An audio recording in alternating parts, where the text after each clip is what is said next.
Y yo noté que donde yo trabajaba, no voy a reservar el nombre, que era un hospital público, a los haitianos lo tenían marginado 2 veces. La lengua es un asunto de reflexión. Como nosotros lo usamos todo y nos comunicamos, no cuestionamos la lengua. Uno no traduce lo que dice el otro, a menos que no sepa. Y por eso, antes de hacer ese tipo de traducción, pues uno se prepara con respecto a la persona para quien uno va a traducir y se familiariza con el léxico de esa persona.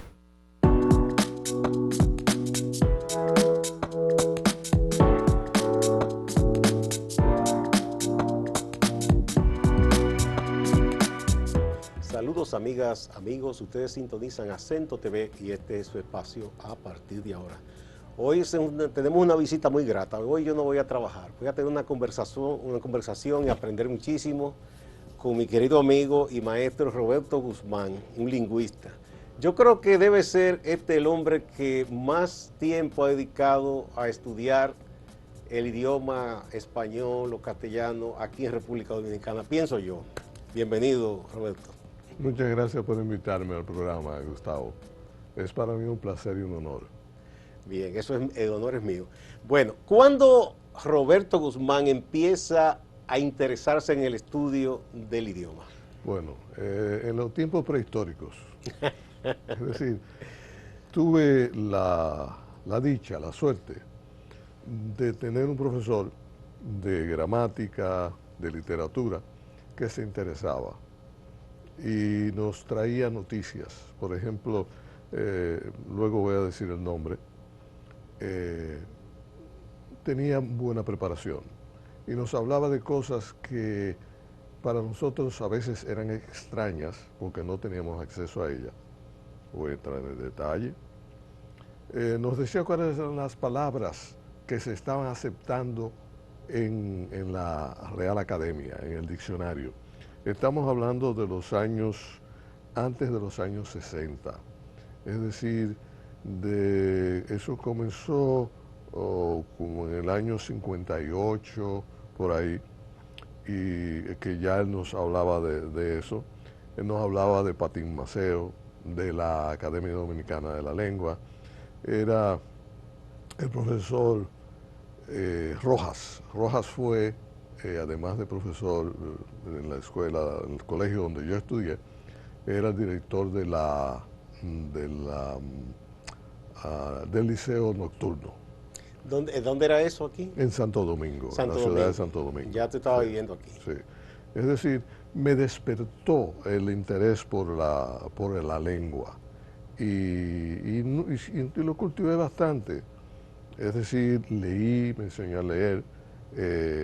No sé por qué, como me acostumbré a leer y leía para mí, me usaban para que yo leyera las clásicas. Leíamos, que yo no lo entendía, el Quijote, entonces me tocaba a mí leerlo, el Enriquillo, que en verdad no tenía los conocimientos. Eso eran ejercicios en las clases. Correcto. Y sí. leyendo en voz alta. En voz para alta, todo el sí, aula. Sí. Entonces así comencé a tener buena dicción. Y la voz me la regaló Dios, así que las personas lo oían con agrado. Así fue como comencé, así fue como me interesé desde muy joven. Me ha llamado la atención que tú que amas tanto la lengua y has hecho tantos aportes, que tú no estudiaras letras o literatura en la universidad, sino que estudiaste Derecho, fue. Recuerda que éramos víctimas del sistema. ¿Qué quiero decir con eso? En esa época en que yo ya tenía inclinación o tenía la edad para ir a la universidad, no había esa selección. Tú estudiabas ingeniería, que era junto con arquitectura, o estudiabas derecho, o estudiabas medicina, farmacia, es decir, las facultades Era eran más muy restringida limitadas. la cosa. Sí. Entonces, pues, me decidí por ciencias jurídicas. Pero más adelante tuve la suerte de, de salir del país y de ir al extranjero, a Francia específicamente, Y ahí descubrí que tenía, ¿cómo decirlo? Tenía facilidad para aprender idiomas. Y como me había interesado en gramática, había tenido ya contacto con porque comencé a asistir a la Alianza Francesa para prepararme para lo que me esperaba, lo que se suponía que me esperaba en Derecho, pues tuve la osadía de comenzar a ir a la Alianza Francesa desde muy joven. Yo tenía quizás 13 años en ese momento. Y me preparé. Cuando llegué allá, ya yo había oído de la pronunciación mucha, muy buena, fonética y demás. Y entonces, al llegar a la Alianza Francesa, allá también pagué cursos extras para tener fonética y eso. Y tuve esa facilidad. ¿Qué tiempo estuviste en Francia? 4 años y medio. ¿Y en qué te especializaste? Bueno, no fue a hacer especialidad, fui a estudiar Derecho y no terminé la carrera allá. Ahí fue cuando al regresar, y ahí viene la respuesta a algo que tú vienes, me interesé en la escuela de idiomas. Me dieron la oportunidad, doña Marian de Tolentino, a quien le agradezco eso, me dio la oportunidad de integrarme como ayudante de profesor o profesor ayudante, cuando eso la universidad estaba muy, vamos a decirlo en dominicano, apretada de medios, de recursos, y le convenía tener una persona como ayudante y usarlo como profesor. Entonces, ya se despertaba la escuela de idiomas, ella la estaba promoviendo, y en eso pues estudié la literatura francesa. Ella fue una orientadora siempre, muy buena. eh, y yo pues a veces tenía que ir a enseñar o a dar o a ayudar a los estudiantes con la traducción jurídica. Comencé a interesarme. Es bueno que te diga que en ese momento yo aprendí mucho de gramática francesa y la comparaba con la española. Y entonces pues ahí nació eso. Puedo decirte algo que yo le decía siempre que me invitaban en los Estados Unidos, porque me invitaron en varios sitios a hablarle a los estudiantes de traducción y sobre todo de interpretación, que había que poner la cartera y del lado del corazón. ¿Qué quiere eso decir? Eso quiere decir que usted tiene que hacer con lo que el corazón le dice, lo que usted ama, lo que le gusta hacer. A mí me gustaba eso y me gusta todavía, pero es parte del estudio de lenguas, porque no solamente el español, como tú sabes. Y pues aprendí mucho de la gramática y la comparaba con el español, con la gramática española. Eso me forzó a penetrar de nuevo y más aún la gramática española. ¿Y el inglés lo aprendiste después? Bueno, el inglés, cuando uno hace lenguas modernas, tiene que llevar dos idiomas extranjeros. Llevas uno que es de concentración en esa lengua, pero además también llevas otro en lo que tienes que aprender bastante. Cada vez son más exigentes.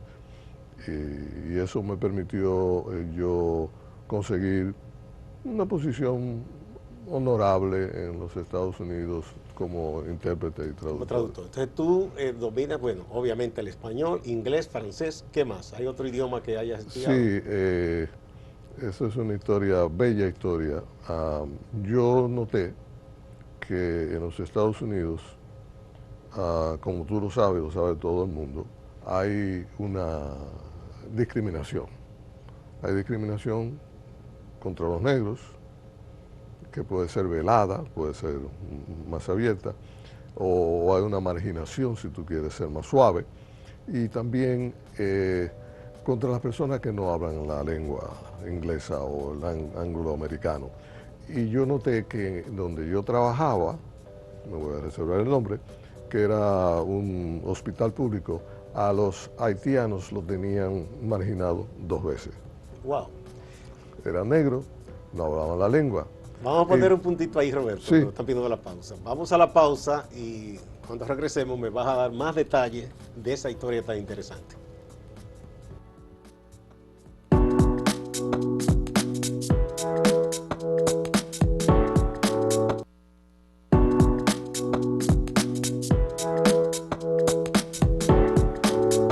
Continuamos con el doctor Roberto Guzmán, lingüista.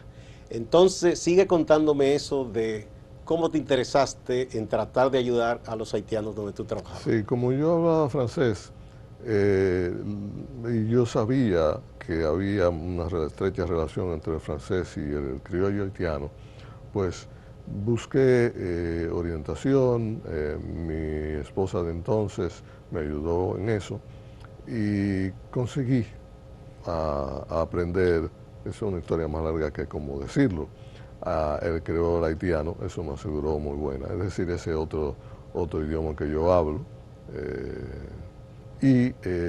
Estando allí, sabiendo francés, inglés, español y el criollo haitiano, se presentó la oportunidad también de aprender el portugués. Oh, también Entonces, portugués. Entonces estudié portugués todos los idiomas, todos los idiomas que tú oyes ahí, con excepción del inglés, son tienen el lenguas origen romance, común. Sí, romance, con sí. mucha relación con el latín. Entonces, pues, nada, y uno va derivando y va aprendiendo. Me puse a aprender el italiano, pero no había donde practicarlo. Es decir, que lo poco que aprendí, pues, puedo leerlo y con un diccionario en la mano, pero mucho de eso se perdió. Igual con el latín, vamos a decir, bregando con las lenguas romances, pues me vi forzado a aprender algo de latín también. Puedo leer algunas cosas y entenderlas. Muy bien. Hay que recordar que Roberto tiene una columna muy leída que publicamos aquí los domingos, que se llama De Palabra en Palabra, en donde Roberto enseña, uno aprende mucho sobre el origen de algunas palabras, tanto del español dominicano como del español en general, y de palabras que se usan en Puerto Rico, en Cuba y otros lugares. Y hace siempre la referencia a buenas fuentes, a los diccionarios y todo eso, diccionarios actuales e históricos. Entonces, la columna, ¿cuándo te decidiste a escribir? Wow. ¿Cómo? ¿Cómo decirlo? Como siempre me ha interesado la lengua, me atreví a comenzar a enviar a algunos amigos reflexiones acerca de la lengua, del español. Como en Miami tenemos tantas personas que hablan español de diferentes países, comencé a notar las diferencias, escribirlas y sobre todo, como estaba trabajando como intérprete médico, como la descripción de los dolores, de las dolencias, de los síntomas y todo eso, había una diferencia entre los diferentes países y comencé a hacer una clase de nomenclatura. Fuiste haciendo tus anotaciones. Sí, llevar mis cuentas allí. Y la verdad que me fui entusiasmando y comencé a distribuirlo entre amigos. Y llegó un momento que yo creo que tenía como 2.000 personas que en esa época no se estilaba como ahora tener ¿cómo es que le llaman? Un chat, una cosa. Chat, bueno, sí. Entonces yo lo que hacía es que yo lo mandaba semanalmente. Y no sé de dónde sacaba el tiempo, pero lo hacía. Y entonces eso fue ampliando cada vez la biblioteca, fue ampliando cada vez el ámbito de lo que yo hacía en la lengua. Ah, bien. Bueno, y aquí tú comenzaste cuando estábamos en Clave Digital. Correcto, sí. Y luego pasamos aquí a Acento. Sí, sí.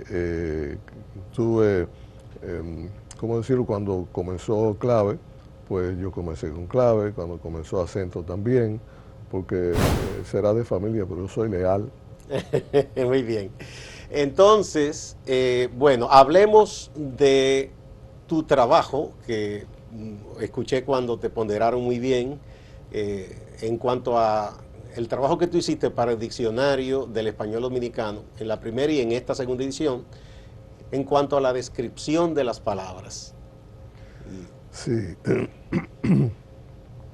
La lengua es un asunto de reflexión. Como nosotros lo usamos todo y nos comunicamos, no cuestionamos la lengua. Pero no sé por qué, yo me he acostumbrado a tener dos tipos de lectura. Hay una que es la de gozo, la de disfrute, que yo leo. El placer del texto de que hablaba Barthes. Gracias.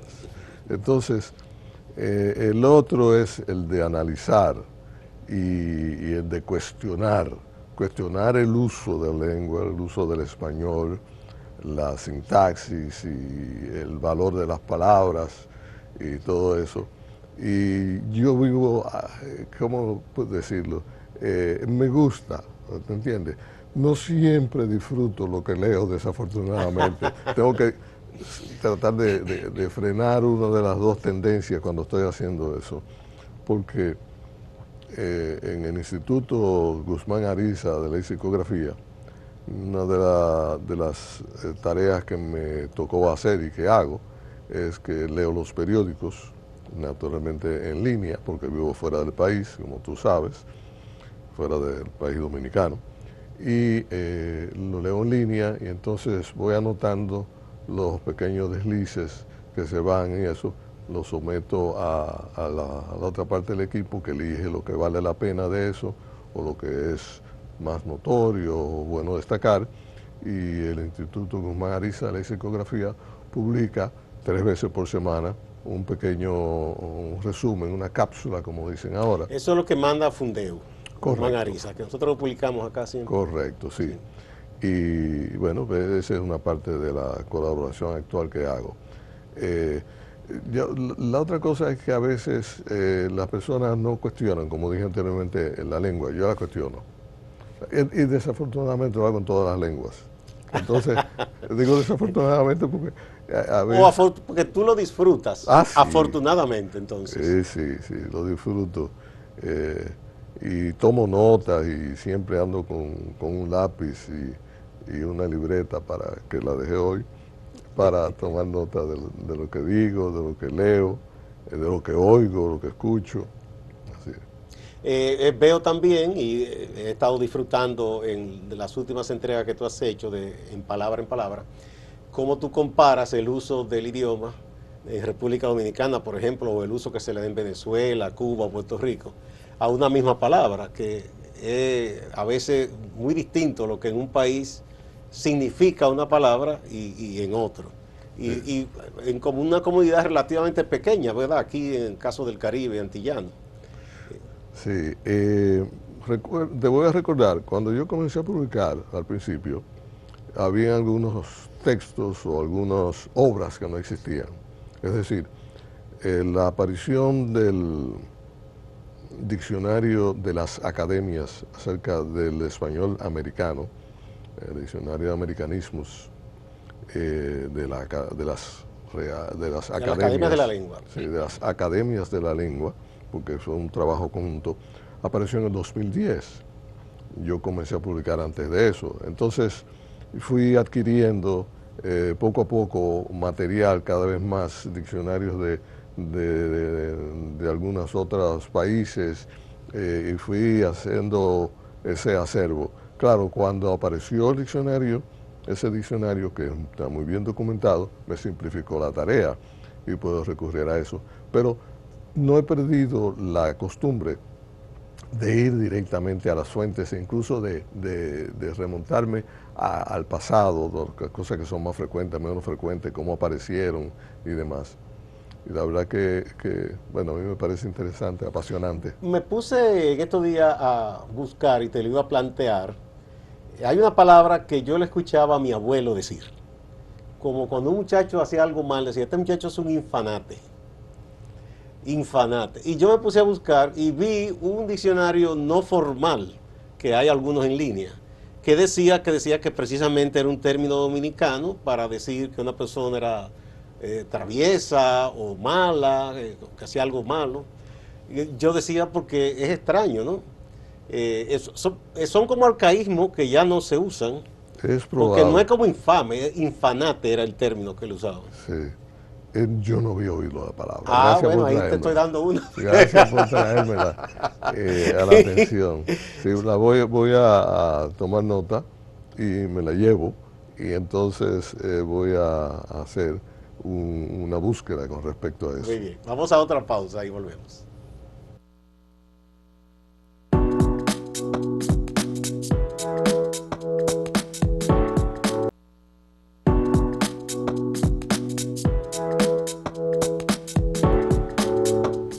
Continuamos con el doctor Roberto Guzmán, lingüista, hablando de tantos años de estudio de la lengua y no solo del idioma castellano, sino también Roberto habla y estudia el francés, el inglés, portugués, creol y hasta el italiano también. La labor de traducción, tú traducías en ese lugar, ¿verdad? Para los médicos y los pacientes, pero también tú has hecho labor de traducción, por ejemplo, de un conferencista o algo así. Sí, lo hice también, que es más difícil todavía. Eh, lo hice cuando yo era joven, es decir, Tú eres joven todavía. a los 19 años en francés y español jurídico. También me involucré, para no decir que en dominicano que me emburujé, en la traducción de obras del siglo XVII, en francés antiguo, naturalmente, para llevarlo al español dominicano, que en esa época yo no sabía que yo hablaba el español dominicano, yo pensaba que yo hablaba español. Y así, y eso, claro, me obligó a familiarizarme con ciertos léxicos. Eso es mucho más difícil. Lo que tiene que hay que ser cuidadoso con la traducción médica, que eso es lo que yo hacía, porque a veces yo no es que la salud dependa de la interpretación que uno haga, pero hay muchas cosas que sí dependen de cómo entienda el profesional y cómo entienda el paciente su enfermedad, el profesional la enfermedad, etcétera, al expresarla, pasarla de una lengua a otra, porque hay muchos matices. Claro, uno que con el rodamiento, como dicen, uno va adquiriendo cada vez más conocimiento y pues lo hacía. Tú sabes que en eso de la interpretación hay dos sistemas. Hay uno que es la interpretación simultánea y la consecutiva. La simultánea es que tú vas hablando el paciente o quien sea, o el conferencista, y tú vas traduciendo inmediatamente. De inmediato. Es más difícil eso, ¿eh? Eso es lo que algunas personas piensan, pero resulta que no. No, no es más difícil así. Uno se habitúa y tú vas oyendo por un oído y flojando por la lengua. Ah, casi Y como automático ya. correctamente, uno desarrolla ese mecanismo. La consecutiva tú tienes que usar más la memoria. En la simultánea, lo que tú no puedes trancarte, tú no puedes quedarte con una palabra buscándola. Tú tienes que seguir adelante y aunque tú vuelvas sin decirlo y corrijas o completes y eso, la consecutiva tú tienes que ir guardando. Y cada quien hace su recurso, toma nota, lo que sea. Yo tenía nota en los dedos, como cuando uno va contando, y era ideas. Yo anotaba ideas. Claro, cuando llegaba a las 9, ahí tenía la facultad de detener para entonces yo rendir, yo dar cuenta de lo que me habían dicho. Qué bueno. Y la traducción que se hace, por ejemplo, cuando alguien usa palabras muy locales y está en otro país. Un ejemplo, el presidente Hipólito Mejía, que tenía su propio idiolecto, decía cosas como: yo digo que la burra vaya cuando tengo los pelos en la mano. Y si él está, digamos, qué sé yo, en Taiwán, o sea, ¿cómo traducir una cosa así? Sí, bueno, hay recursos. Sí. Recursos que en realidad uno no traduce lo que dice el otro, a menos que no sepa. Y por eso, antes de hacer ese tipo de traducción, pues uno se prepara con respecto a la persona para quien uno va a traducir y se familiariza con el léxico de esa persona. Ese es uno. El otro recurso es el que se usa mucho cuando se refieren a juegos de palabras o a bromas, ¿entiendes? Broma en el idioma y eso, que entonces cuando son muy difíciles, y eran más difíciles en el pasado, de traducir. Entonces, usted, como tenía recursos de decir, el conferencista ha hecho un chiste, favor de reírse, y todo el mundo se reía, y los dos quedaban contentos.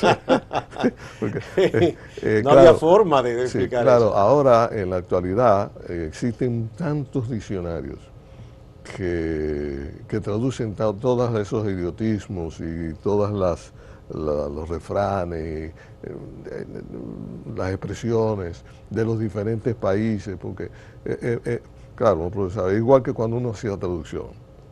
Cuando yo comencé, naturalmente, era con diccionarios que eran de papel, y entonces había Era una que tarea sí, ardua.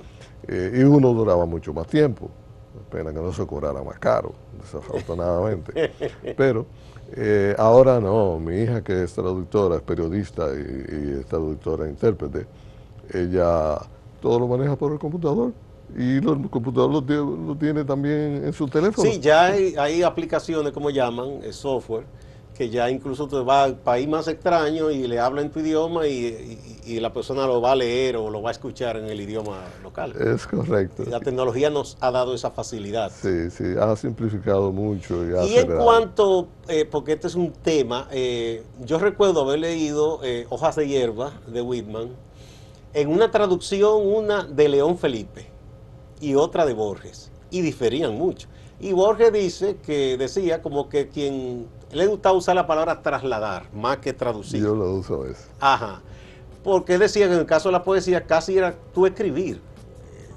Tu versión era también una creación. Es muy cierto. Hay incluso algunas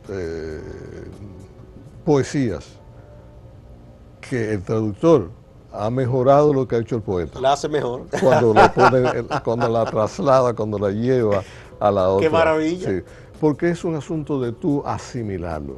Por ejemplo, para traducir poesía no basta ser lingüista, no basta ser traductor. Hay que asimilar el sentido y tener... Hay que ser poeta también. Tú lo pusiste más corto que yo. Hay que aprender el sentimiento que tuvo, que sintió y que quiere transmitir ese poeta y llevarlo en esa lengua a la que tú le estás haciendo. Bueno, muchísimas gracias, Roberto. Ha sido un verdadero placer conversar contigo y yo sé que los amigos y amigas también van a disfrutar esta conversación. Muchas gracias por tus aportes, tanto en los diccionarios, en el Instituto de Lexicografía, en la Academia y en Fundeo y aquí en Acento con tu columna de Palabra en Palabra. A ustedes, amigas y amigos, gracias y no se vayan, que hay más en Acento TV y Acento Portal.